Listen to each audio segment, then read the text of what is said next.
Call the honourable member Richard Prosser.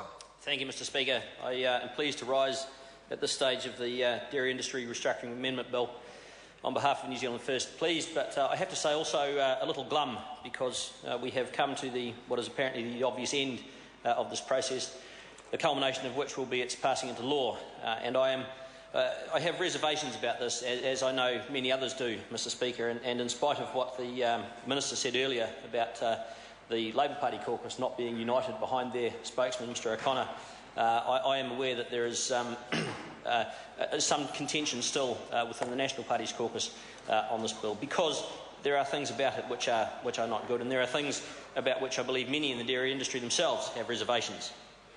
But the bill will be passed, and we will all have to live with that and with those possible consequences. Essentially, Mr Speaker, this bill does not need to be passed in order to achieve the aims which it claims it intends to achieve. We are told that the bill will enable the TAF scheme, the Trading Among Farmers scheme, which has perhaps been the most contentious issue. It will also instigate price-setting monitoring regime and give us an alternative to the TAF scheme should the TAF scheme not be taken up by Fonterra, or should it not work, and that will be the share value fixing mechanism. But TAF is not, as we have discussed in this debate earlier, is not what farmers voted on originally. TAF, as it was originally mooted, was trading amongst farmers, and TAF has morphed into trading including farmers. And as has been mentioned by myself and by others in this debate, in other sections of this debate earlier, if the trading scheme requires external capital, then it cannot be, by definition, trading among farmers, and it is quite possibly not the right model for Fonterra to be following. The numbers that are worked around what TAF needs to achieve is that it needs to provide a shareholder pool of around 8%. That would require, because of the limitations on the number of individual dry shares which each farmer shareholder can own, that being limited to 5% of the total, it will require something like 25% of all farmers to give up 20% of all their holdings, and that's unlikely to happen, which means that we will need outside investors. So TAF is not trading among farmers. The process by which the system has been examined was rushed. The period for submissions was truncated from something like 6 months to something like 4 weeks, about 3 weeks of which Parliament was in recess for. And comments have been made that this was perhaps done to suit the agenda of a government which perhaps wondered or even knew that there was quite a lot of opposition to the bill amongst the industry which it concerned.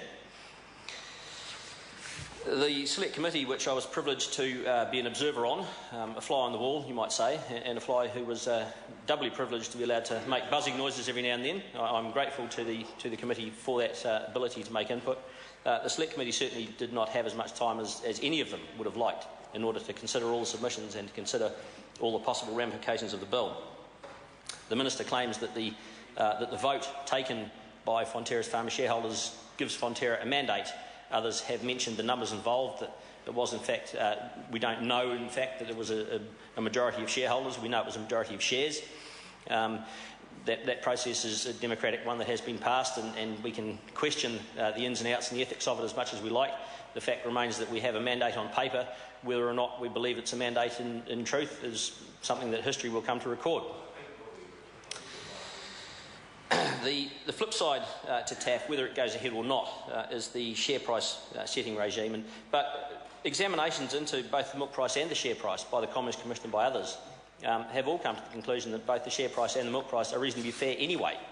So these are not necessarily things which need to be examined, and not something for which we need this bill to be passed. We're told also that one of the purposes for TAF is that it will strengthen the capital markets of New Zealand. And I wonder why, as I've wondered through this process, how this will be of benefit to Fonterra or to the New Zealand dairy industry. And it will not, because beyond the initial bonus share issue, the dry share issue, the trading scheme will not benefit Fonterra at all. It will in fact only benefit the traders. Fonterra will gain a pool of capital from selling dry shares, and after that it can really wash its hands of what happens with trading those shares. But it can't, because as those shares are traded, they will increase in value. They have to increase in value. There is no point in trading shares unless they increase in value. And as those dry shares increase in value, as the units attached to them increase in value, so the wet shares will increase in value also. And this will give the lie to the fact that, to the stated intention of the bill and of, indeed, dairy itself, to enable free entry and exit to the cooperative. because although free entry and exit will be there on paper, it will be limited by the cost of the shares.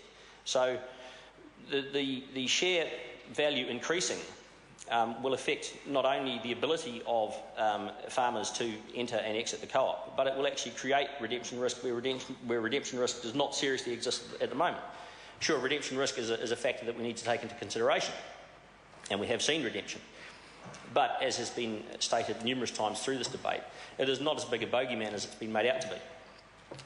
So, given that the stated reason, or reasons for TAF, is that it will assist Fonterra to alleviate redemption risk or provide it with a capital pool for growing its brands business, this bill is not necessary.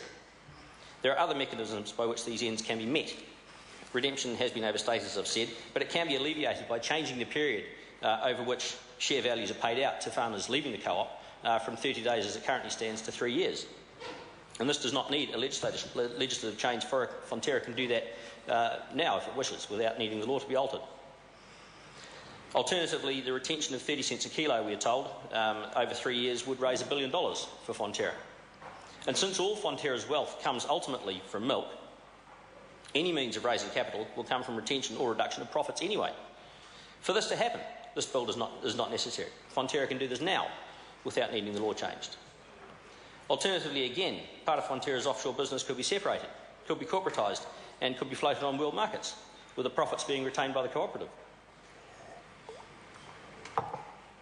Mr. Speaker, these offshore businesses are largely joint ventures anyway, and have the potential to grow to the point where they could actually swamp the parent company.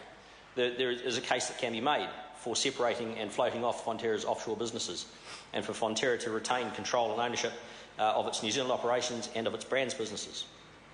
This is a mechanism by which Fonterra's need for an additional capital pool could be met without passing this bill. We disagree fundamentally in New Zealand First that the milk market needs to be contestable. This is because there is a clash of philosophies here.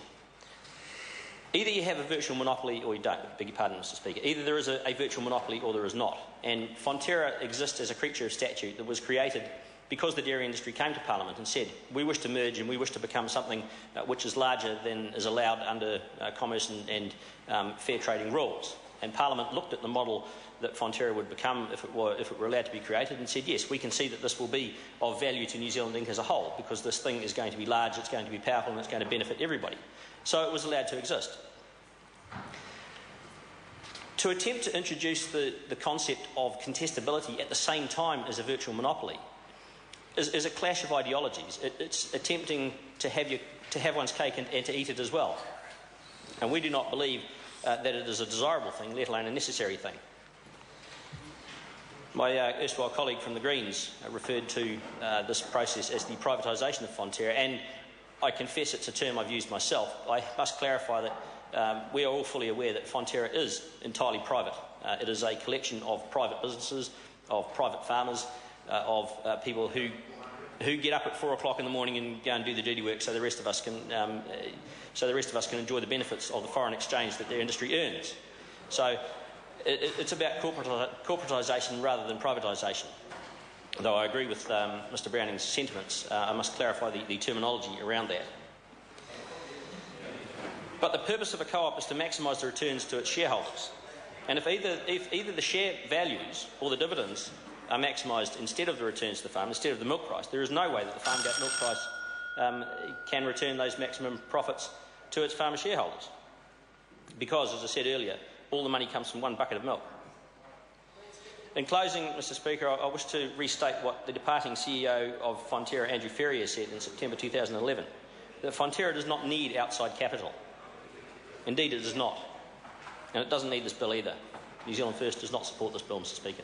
Thank you. I call the honourable member.